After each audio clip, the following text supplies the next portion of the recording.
আমার ফ্যামিলি তো যখন আমি ঘুমছিলাম তখন মর্গে আমার লাশ খুঁজেছে। তো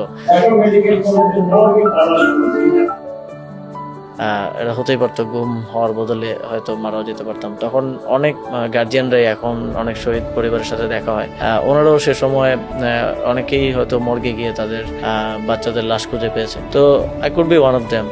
সো ওই সময়টা আসলে আমরা যারা ছিলাম আমরা মনে করি যে একটা সেকেন্ড লাইফ পাওয়া 5 আগস্টের পরে। আমাকে একটা জিনিস বলেন, আপনার পরিবার যখন মর্গে আপনার লাশ খুঁজছে, তারপর যখন ফার্স্ট টাইম আপনার পরিবার আব্বুর সাথে দেখা হলো, হঠাৎ রিয়েকশন? আম্মু তো অজরে কান্না করছিলেন তখন। আমার মনে আছে যে চানখারপুলে আমার ফ্রেন্ড আম্মু এবং আব্বুকে হেল্প করছিল আর কি, যে আমাকে খোঁজার জন্য। তো চানখারপুলে ওনাদের সাথে দেখা হয়। তো তখনও তো একটা ভয়ের পরিস্থিতি ছিল, ফলে আমরা সবাই মাস্ক পরে ওইখানে একটা হোটেল আছে, ওখানে বসে কিছুক্ষণ কথা বলার পরে আমার ফ্রেন্ড আমাকে গণস্বাস্থ্যে নিয়ে যায় চিকিৎসার জন্য।